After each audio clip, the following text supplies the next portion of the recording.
നമസ്കാരം. രാഹുൽ മാങ്കൂട്ടത്തിൽ പ്രശ്നം ഓണത്തിന് ശേഷം സജീവമാക്കി നിർത്തുവാനായിരുന്നു പല ചാനലുകളുടെയും ഉദ്ദേശം.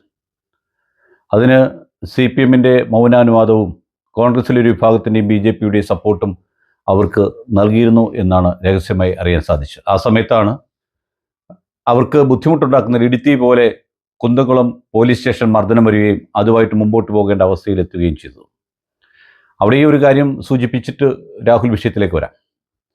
കുന്നംകുളം കസ്റ്റഡി പിന്നെ ഗുണ്ടായുസത്തിൽ സുജിത്ത് എന്ന് പറഞ്ഞ ചെറുപ്പക്കാരൻ സ്വന്തം ഇഷ്ടപ്രകാരം സ്വയം നിന്ന് ജോലി ചെയ്ത് അതിനെ ഒരു വഴിക്ക് എത്തിച്ചപ്പോഴാണ് സതീശനും രമേശനും കെ സിയും ഒക്കെ അയാളെ പോയി കെട്ടിപ്പിടിക്കുന്നതും ഇന്നത് തങ്ങൾക്ക് പറ്റിയൊരു ആയുധമാക്കി എടുത്തിട്ടുള്ളതും എന്നുള്ളതും സത്യമാണ്.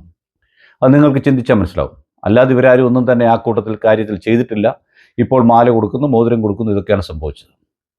ഇവിടെ എന്താണ് പുതിയ രാഹുൽ വിഷയം എന്ന് ചോദിച്ചാൽ, കേട്ടറിഞ്ഞ് മൂന്നാം കക്ഷികൾ എന്ന രീതിയിൽ നാട്ടിലുള്ള ആരുടെ എല്ലാം പുറകെ നടക്കുന്നു, മറ്റൊക്കെ ചെയ്യുന്നു എന്ന് പറഞ്ഞ് സദാചാര പ്രവർത്തകരായി 5 പരാതിക്കാരും 5 പരാതിക്കാരല്ലാതെ ഇതിൽ ഗൂഢാലോചന ഉണ്ടെന്നും ഗൂഢാലോചനയും ആ മാധ്യമത്തിലൂടെ വന്ന ശബ്ദരേഖ വരെ വ്യാജമാണെന്നും അതിൻ്റെ ആധികാരികതയെപ്പറ്റിയും ആര് നിർമ്മിച്ചു, ആരാണ് ഇതിൻ്റെ പിന്നിൽ പ്രവർത്തിച്ചത് എന്നതിനെപ്പറ്റി അന്വേഷിക്കുവാനും ക്രൈംബ്രാഞ്ചിനോട് അത് ഡി ജി പിക്ക് പരാതി കൊടുത്തു. ഈ ഒരു കെട്ട് സാധനം ഒന്നിച്ചെടുത്ത് ഡി ജി പി ക്രൈംബ്രാഞ്ചിന് നൽകുകയാണ് ചെയ്തത്. ഡി ജി പി അത് ഏത് പോലീസ് സ്റ്റേഷനിലേക്ക് അയക്കണം എന്ന് കൺഫ്യൂഷൻ നിൽക്കുമ്പോൾ ഇത് എവിടുന്ന് തുടങ്ങി എവിടേക്ക് അയക്കണം, എവിടെയാണത് മദർ സ്റ്റേഷൻ എന്ന് കരുതിയിരിക്കുന്ന സമയം ഇനി അടൂരേക്ക് അയക്കണോ, എറണാകുളത്തിന് അയക്കണോ, അങ്ങനെ എവിടെ അയക്കണോ എന്ന് ആലോചിച്ചുകൊണ്ടിരിക്കുമ്പോഴാണ് നമ്മുടെ മുഖ്യമന്ത്രി അത് ക്രൈംബ്രാഞ്ചിൻ്റെ പ്രത്യേക വിഭാഗത്തിനെ ഏൽപ്പിക്കാൻ പറയുകയും അങ്ങനെ അവിടെ എഫ് ഐ ആർ ഇടുകയും ചെയ്തത്. ആ എഫ് ഐ ആറിലെ മൊഴികളൊക്കെ രേഖപ്പെടുത്തിക്കൊണ്ടുവരുന്നു, ഏകദേശം പൂർത്തീകരിച്ചിരിക്കുന്നു. രാഹുലിനെതിരെ കൊടുത്ത പരാതിക്കാർക്ക് ഇവളുടെ മൊഴി കഴിഞ്ഞതിന് ശേഷം രാഹുലിന് ഗൂഢാലോചന അന്വേഷിക്കണമെന്ന് ആവശ്യപ്പെട്ടുകൊണ്ട് കൊടുത്ത പരാതിയുടെ പുറത്തുള്ള ആൾക്കാരെയൊക്കെയാണ് മൊഴിയെടുത്തുകൊണ്ടിരിക്കുന്നത്. ഇന്നലെ ഒരു പ്രൈവറ്റ് ഏജൻസിയുടെ പ്രതിനിധിയെ, ECP എന്ന് പറയുന്ന ഒരു പ്രൈവറ്റ് ഡിറ്റക്റ്റീവ് ഏജൻസിയാണ് അവരുടെ പ്രതിനിധിയുടെ പരാതിയുടെ പുറത്ത് അവരുടെ മൊഴിയെടുത്തു. അവരുടെ കയ്യിൽ കിട്ടിയ മൊഴികളും ഇര എന്ന് പറയുന്ന പെൺകുട്ടിയുടെ പറ്റിയുള്ള കാര്യങ്ങളൊക്കെ അവർ ക്രൈംബ്രാഞ്ച് നൽകിയെന്നറിയുന്നു. ഇന്നിപ്പം വളരെ രസകരമായൊരു സംഭവം എത്തുന്നു. താൻ കുഴിച്ച കുഴിയിൽ താൻ തന്നെ വീഴും എന്ന് പറയുന്ന പോലെ സതീശൻ്റെയും രമേശ് ചെന്നിത്തലയുടെയും അറിവോടുകൂടി നടന്ന നാടകങ്ങളാണ് ഈ കഴിഞ്ഞതെല്ലാം എന്ന് ഒരു വനിതാ യുവജന നേതാവ്, അതായത് യൂത്ത് കോൺഗ്രസ് നേതാവ് തന്നെ ക്രൈംബ്രാഞ്ചിന് മൊഴി കൊടുത്തിട്ടുള്ള വാർത്തയാണ് പുറത്തു വരുന്നത്. നിങ്ങളൊന്ന് ഓർക്കുക, ഏത് കേസും കുടത്തിൽ നിന്ന് അഴിച്ചുവിടുന്ന ഭൂതമാണ്. എന്ത് പേപ്പർ പോലീസിൻ്റെ കൊടുത്താലും കോടതിയിൽ കൊടുത്താലും സ്വീകരിക്കും. അതിൻ്റെ ആധികാരികതയോ മറ്റൊക്കെ പിന്നീട് പരിശോധിക്കുന്നത്. എന്തായാലും സുമുഖന്മാരായ ചുണക്കുട്ടന്മാരായ 2 പേർക്കെതിരെയാണ് ഇന്ന് മൊഴി കൊടുത്തിരിക്കുന്നത്. കരുണാകരനെ ഏത് രീതിയിലാണ് കരുണാകരൻ രമേശിനെ നോക്കിയെന്ന് നമുക്കറിയാം.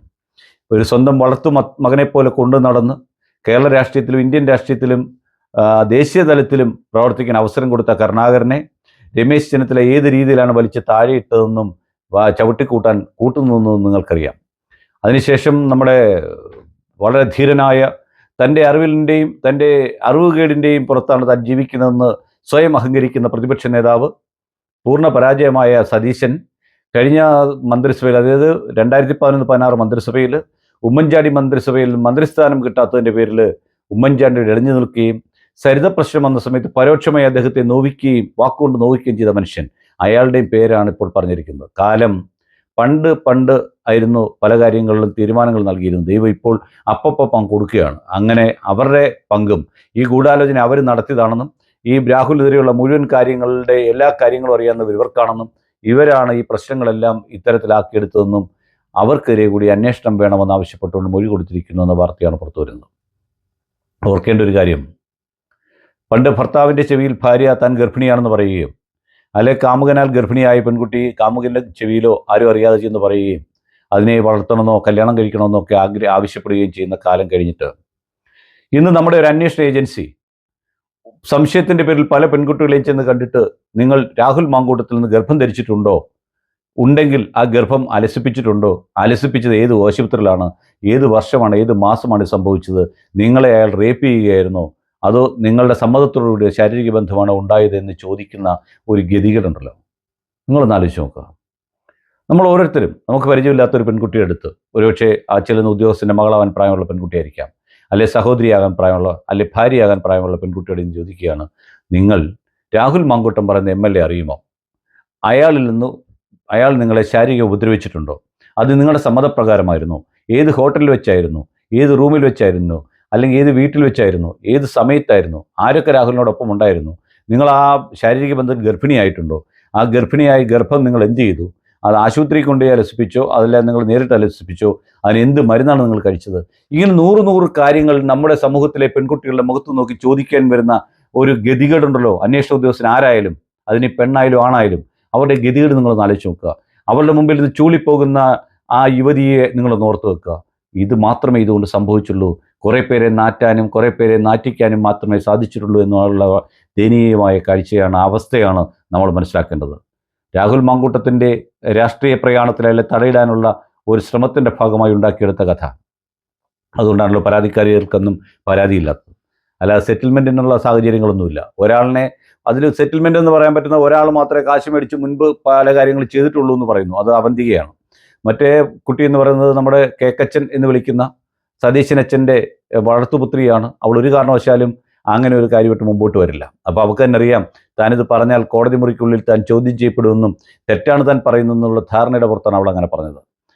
ഇത്രയും മാത്രമേ ഞാനിതുകൊണ്ട് ആലോചിച്ചുള്ളൂ. ഞാൻ ഇത്രയും ഈ വീഡിയോ കൊണ്ട് ഉദ്ദേശിച്ചിട്ടുള്ളൂ. ആരാണോ ഇതിന് കെണി വെച്ചു കൊടുത്ത് അവരിലേക്ക് അന്വേഷണം നീങ്ങുന്നു, അവരും ഇതിനകത്ത് ഭാഗമൊക്കെയായിരിക്കുന്നു എന്നുള്ളതാണ് സത്യം.